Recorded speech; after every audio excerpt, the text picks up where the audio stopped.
El Señor esté con ustedes y con tu espíritu. Evangelio de nuestro Señor Jesucristo según San Juan. Gloria a ti, Señor. Jesús fue al monte de los Olivos. Al amanecer volvió al templo y todo el pueblo acudía a él. Entonces se sentó y comenzó a enseñarles. Los escribas y los fariseos le trajeron a una mujer que había sido sorprendida en adulterio, y poniéndola en medio de todos, dijeron a Jesús: Maestro, esta mujer ha sido sorprendida en flagrante adulterio.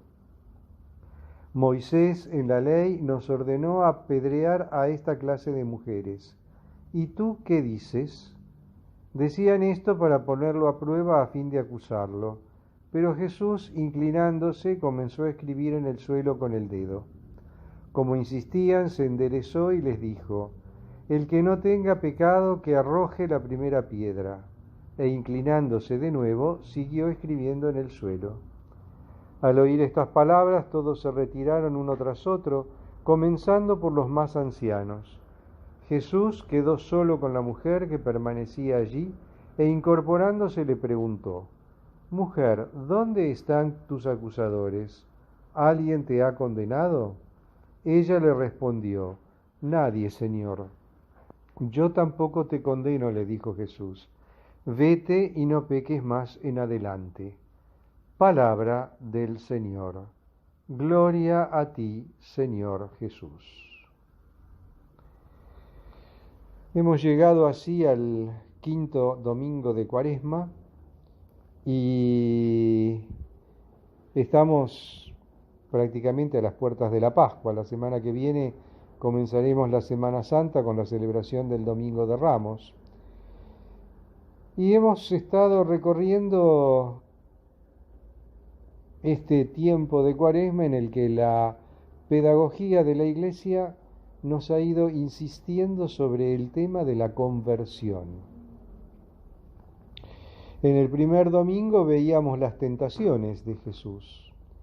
Y la tentación es, en cierto modo, el pan cotidiano del creyente, porque estamos en toda nuestra vida sujetos a la tentación. Una tentación que proviene de la naturaleza desordenada que tenemos, de la naturaleza humana desordenada, caída por el pecado original, y también de la acción del maligno que busca alejarnos de Dios y busca siempre hacernos propuestas que nos resulten atrayentes para que le digamos que no a Dios.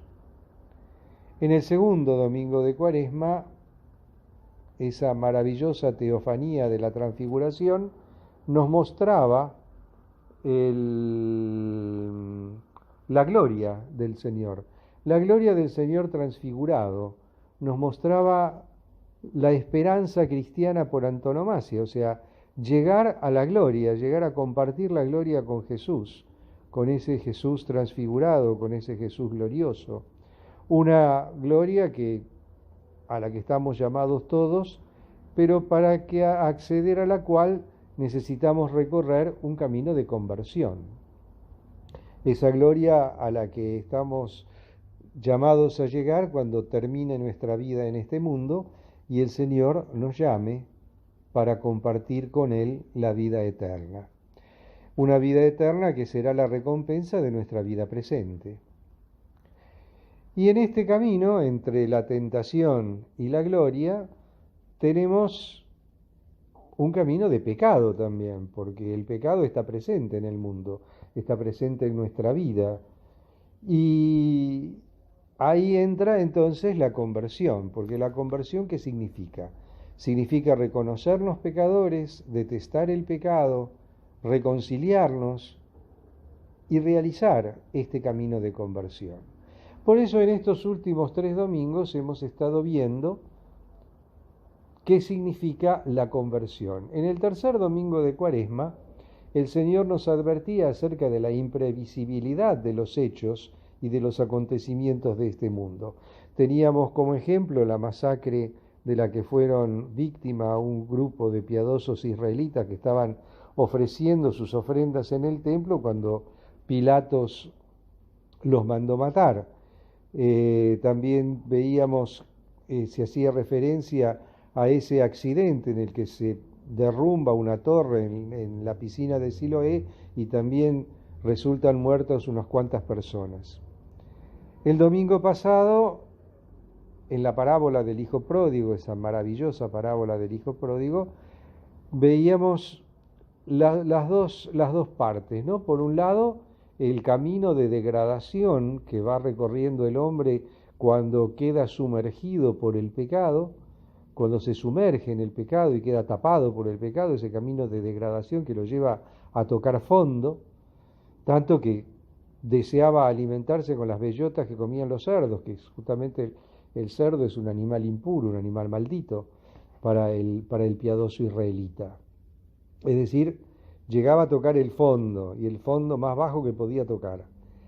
Y sin embargo ahí es cuando recapacita e inicia su camino de conversión, cuando inicia su camino de regreso al Padre.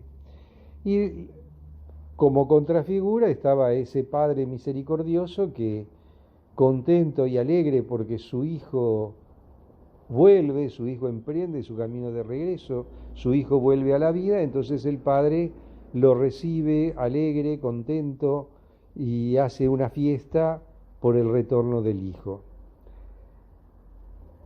Y este domingo vemos esta situación que se plantea en la que está esta mujer adúltera que es llevada ante Jesús.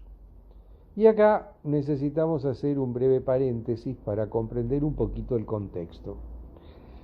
En la legislación del pueblo de Israel, la ley de Moisés, el adulterio era un pecado gravísimo, era un delito capital. Aquellas personas que eran pescadas en fragante adulterio, eran sorprendidas en adulterio, merecían la pena de muerte, y la pena de muerte que se aplicaba era la de lapidación, tanto para el hombre como para la mujer. Cuando eran sorprendidos en adulterio o cuando se comprobaba que había adulterio, la pena era de muerte. Es decir, que estos fariseos no estaban haciendo nada de extraordinario, nada de extraordinariamente malo, al contrario, estaban aplicando la ley de Moisés. Pero ¿dónde estaba el problema? El problema es que llevaban la mujer ante Jesús, del hombre no sabemos nada, es probable que el hombre haya podido escaparse, y se la presentan y le dicen, bueno, es una pecadora pública, cometió adulterio, necesita ser lapidada, de acuerdo con la ley de Moisés. ¿Vos qué decís? Y aquí le tienden una trampa. Porque si el Señor les decía, Moisés dice eso, bueno, entonces procedan, lapídenla nomás, lo iban a desacreditar, porque él estaría borrando con el codo lo que escribió con la mano. O sea, si él estaba anunciando la misericordia, estaba anunciando que Dios es un Padre misericordioso, ¿cómo es posible que en este caso aprobara la lapidación de esta mujer? Si por otro lado decía, no, a ver, tratemos de ver si se convierte, si se recupera, si no sigue pecando, démosle una oportunidad, entonces ahí lo iban a acusar de blasfemia por estar oponiéndose a la ley de Moisés, por predicar en contra de la ley de Moisés, entonces iba a ser reo de muerte, iba a tener que ser lapidado también Jesús. Entonces le hacen una encerrona. El Señor, ante esta situación, y aplicando lo que podríamos decir la divina astucia, les da de comer un poco de su propia medicina y les dice, bueno, muy bien, esto es lo que dice la ley, entonces aquel de ustedes que esté libre de pecado, que tire la primera piedra. Y se queda esperando. Entonces nos dice el evangelista que uno a uno se fueron retirando, empezando por los más viejos. Claro, más viejos sos, más pecados tenés acumulados. Cuando se fueron todos, esta mujer queda sola ahí frente a Jesús y el Señor tiene este diálogo con ella en el cual le pregunta si alguien la condenó, ella dice que no. Entonces el Señor le dice, bueno, está bien, yo tampoco te voy a condenar, pero andate y no peques más. Y aquí está el punto. El Señor no le dice, sos una chica fenomenal, no te hagas problema, está todo bien, andá y seguí tu vida. No, no, no, no, no. El Señor le dice, anda y no peques más. Es decir, el Señor le está diciendo, sos una pecadora, pero acá en este momento te estoy dando una segunda oportunidad. No te condeno, te doy la posibilidad de que te conviertas y de que comiences a vivir de acuerdo con la ley de Dios. Y esta es la lógica de la misericordia. Nosotros muchas veces tenemos una visión un poco light de la misericordia, un poco diluida de la misericordia de Dios. Entonces pensamos que está todo bien, que no hay problema, que pase lo que pase, está todo bien y que no pasa nada. Porque total, Dios es bueno.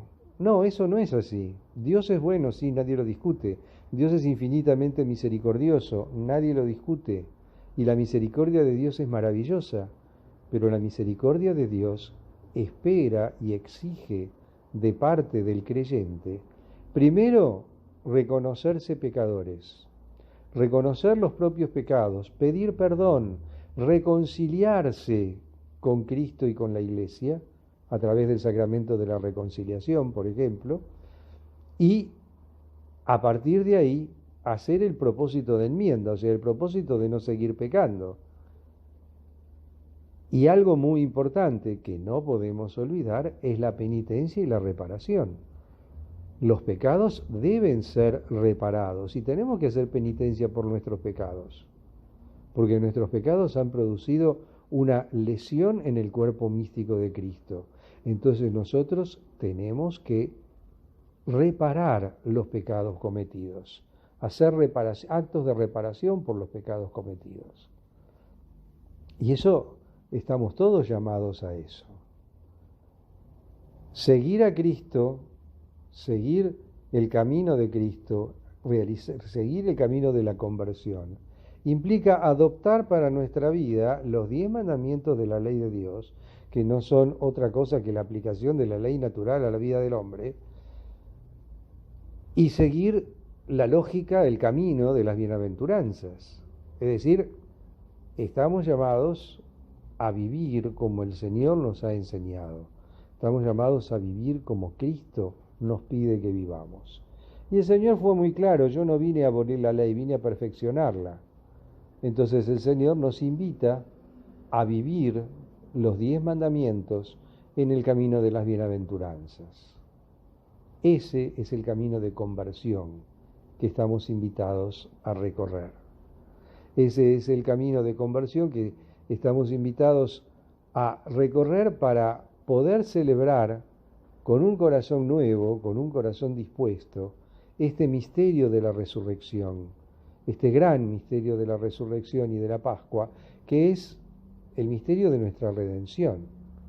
El Señor quiere que todos nos salvemos, el Señor quiere que todos participemos de su gloria, pero poder participar de la gloria de Dios depende de nosotros, depende de nuestra vida, depende de nuestras opciones, depende del camino que querramos seguir.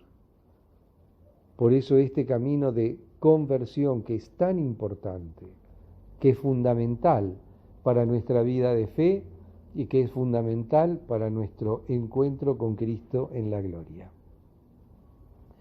Pidámosle al Señor que nos ayude, que nos acompañe, que nos ilumine, que nos guíe para poder llegar a esa gloria que Él nos tiene prometida.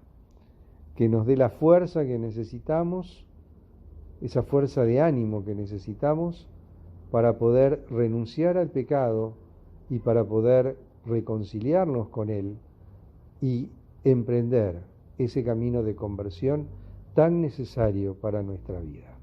Alabado sea Jesucristo, por siempre sea bendito y alabado.